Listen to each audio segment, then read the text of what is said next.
August 8, 2019. Memorial of St. Dominic, priest. A reading from the book of Numbers. The whole congregation of the children of Israel arrived in the desert of Zin in the first month, and the people settled at Kadesh. It was here that Miriam died, and here that she was buried. As the community had no water, they held a council against Moses and Aaron. The people contended with Moses, exclaiming, "Would that we too had perished with our kinsmen in the Lord's presence!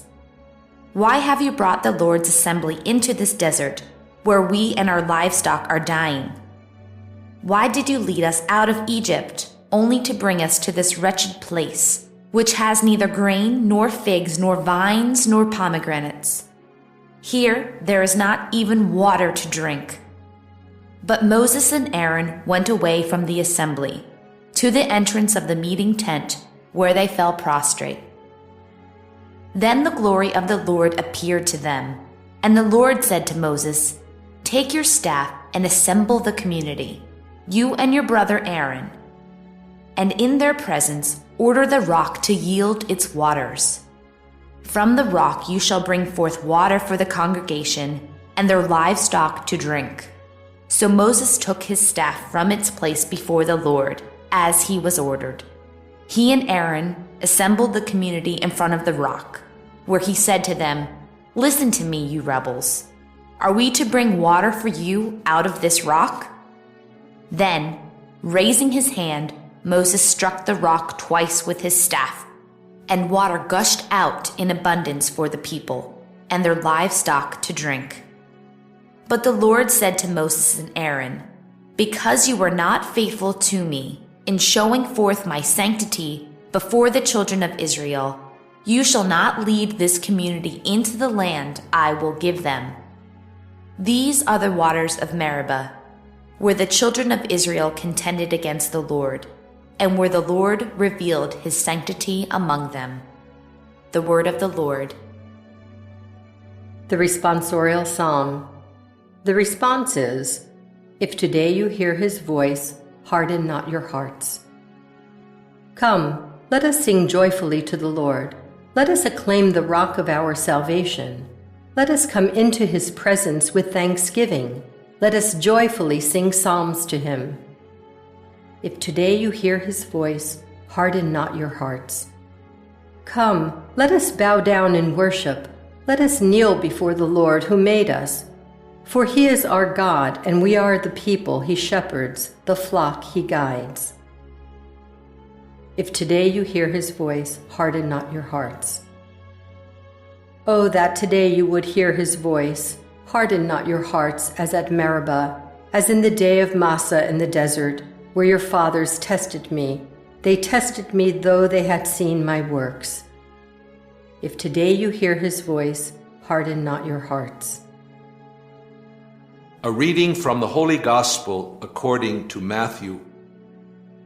Jesus went into the region of Caesarea Philippi, and he asked his disciples, "Who do people say that the Son of Man is?" They replied, "Some say John the Baptist, others Elijah, still others Jeremiah or one of the prophets." He said to them, "But who do you say that I am?" Simon Peter said in reply, "You are the Christ, the Son of the living God." Jesus said to him in reply, "Blessed are you, Simon, son of Jonah, for flesh and blood has not revealed this to you, but my heavenly Father. And so I say to you, you are Peter, and upon this rock I will build my church, and the gates of the netherworld shall not prevail against it. I will give you the keys to the kingdom of heaven. Whatever you bind on earth shall be bound in heaven, and whatever you loose on earth shall be loosed in heaven." Then he strictly ordered his disciples to tell no one that he was the Christ. From that time on, Jesus began to show his disciples that he must go to Jerusalem and suffer greatly from the elders, the chief priests, and the scribes, and be killed, and on the third day be raised. Then Peter took Jesus aside and began to rebuke him. "God forbid, Lord, no such thing shall ever happen to you." He turned and said to Peter, "Get behind me, Satan. You are an obstacle to me. You are thinking not as God does, but as human beings do." The Gospel of the Lord. The first reading is from Numbers 20, 1-13. The people have been told that they'll be in the desert a long time, so they traveled into the desert of Zin, where they would remain. Now at that point, Miriam dies, the sister of Moses, and they beg Moses for water. So God tells Moses to take his staff and to command water to come forth from a rock. He strikes the rock twice, and water does come forth. Now, for some reason, that action is considered an act of disobedience toward God.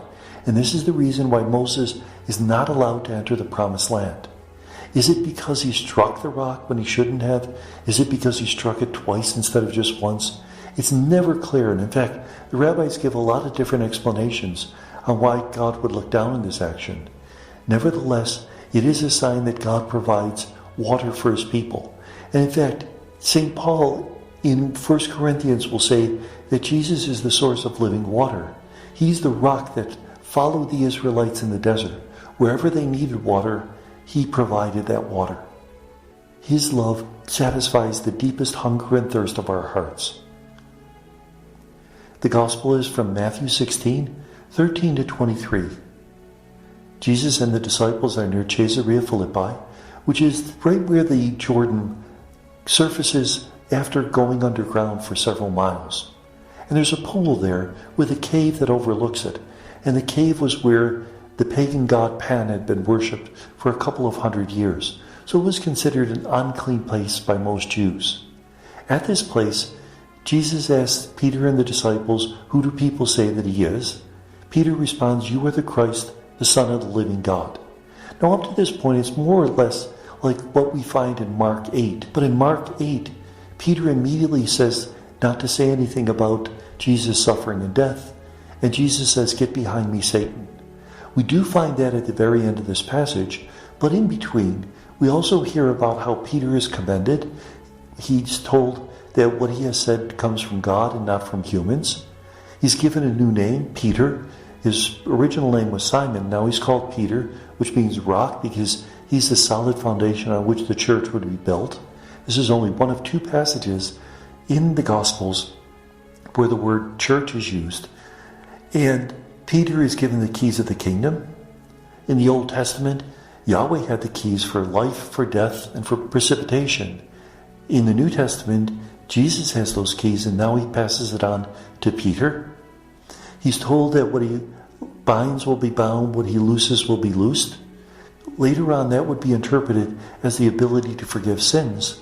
But originally, it probably meant he had the power to make decisions of what the Christians were required to do, just like the rabbis had that power, that authority to loose and to bind.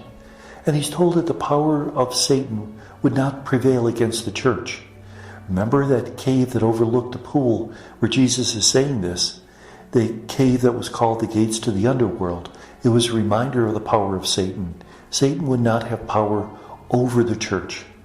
Now, in the Gospel of Luke, this same commissioning is found at the Last Supper, and in the Gospel of John, it's found after the resurrection, chapter 21. Here, what is very important is that Peter is given authority over the church. Remember, Peter has died in 67. The Gospel is written in 85.